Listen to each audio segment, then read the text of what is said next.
corresponden ya los capítulos 5 y 6 del libro del profeta Daniel. Dice así Daniel capítulo 5. El rey Belsasar hizo una gran fiesta a la que invitó a las 1000 personas más importantes de su reino. Todos los asistentes a la fiesta bebieron mucho vino, también Belsasar bebió mucho, y ya borracho mandó traer las copas de oro y de plata que su padre Nabucodonosor había traído del templo de Jerusalén. Las mandó traer para que él y sus invitados siguieran bebiendo en ellas, y mientras bebían cantaban alabanzas a sus dioses, que eran simples estatuas de oro, plata, cobre, hierro, madera y piedra. De pronto una mano apareció sobre la pared y comenzó a escribir. La luz de las lámparas permitía ver cómo escribía. En cuanto el rey vio la mano, se puso blanco y comenzó a temblar de miedo.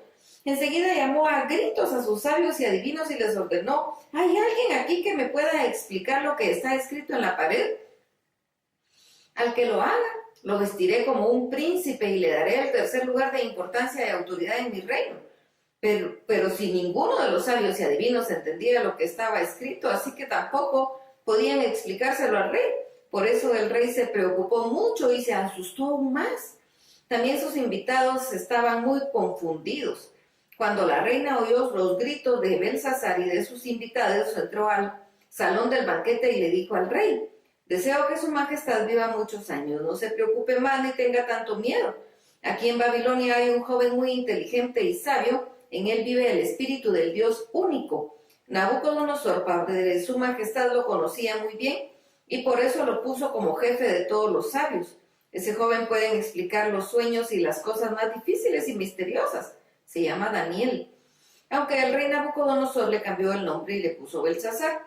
Llámelo usted, él le dirá a su majestad lo que significa esta escritura en la pared. El rey mandó a llamar a Daniel y cuando Daniel llegó, el rey preguntó: ¿así que tú eres uno de los judíos que mi padre trajo de Judá? Según me contaron, en ti vive el espíritu del Dios único y por eso eres muy inteligente y sabio. Yo mandé traer a todos los sabios y adivinos para que me explicaran lo que está escrito en la pared, pero no pudieron hacerlo. Yo sé que tú puedes explicar cosas muy difíciles. Si me dices qué significa lo que está escrito en la pared, mantendré que te vistan como un príncipe. Además, te daré el tercer lugar de importancia y autoridad en mi reino. Y Daniel le contestó: yo puedo explicar a su majestad lo que significa la escritura en la pared, pero no tiene que hacerme ningún regalo ni darme ningún puesto importante. El Dios Altísimo dio un reino muy grande al rey Nabucodonosor, padre de su majestad. Todas las naciones lo respetaban y reconocían su grandeza. También le tenían miedo porque él decidía a quién matar y a quién dejar con vida, a quién humillar y a quién poner en un lugar importante. El rey Nabucodonosor se sentía tan importante y poderoso que empezó a tratar mal a la gente. Por eso Dios le quitó el reino. Y Nabucodonosor no pudo seguir viviendo entre la gente, pues se portaba como un animal. Vivía entre los burros salvajes, comía como los toros y se bañaba con el rocío del cielo. Así vivió hasta que reconoció que solo el Dios Altísimo reina sobre todas las naciones y que solo Él decide quién puede ser rey. Su majestad ya sabía todo esto y aunque lo sabía no quiso ser humilde. Al contrario, su majestad mandó traer las copas del templo de Dios y en ellas bebieron. Su majestad y todos sus invitados. Para colmo, en vez de que usted adorara al Dios que lo hizo y que tiene poder sobre su vida, tanto usted como sus invitados adoraron a sus dioses. Esos dioses no pueden ver, ni oír, ni pensar, pues están hechos de metal, madera y piedra. Tales acciones de su majestad hicieron enojar a Dios del cielo. Por eso él mandó que la mano escribiera Mene, Mene, Tekel y Parsin. Y esto es lo que significan estas palabras. Ponga en vigor. Mene quiere decir que Dios ha decidido poner fin al reino de su majestad. Tekel quiere decir que Dios concedió a su majestad una oportunidad, pero su majestad no la aprovechó. Parsin quiere decir que Dios partirá en dos el reino de su majestad y que se lo dará a los medos y a los persas. Enseguida el rey Belsasar ordenó que vistieran a Daniel como un príncipe.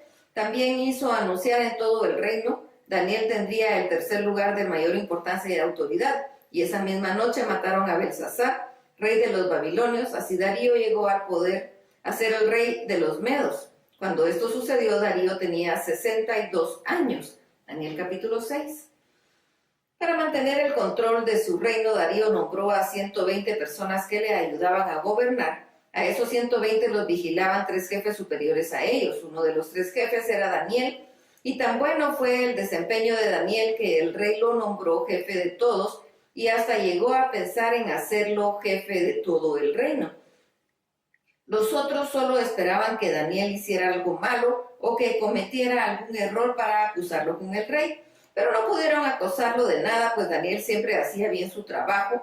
Por eso se pusieron de acuerdo y le dijeron: ¿cómo no podemos hacer de que acusar a Daniel?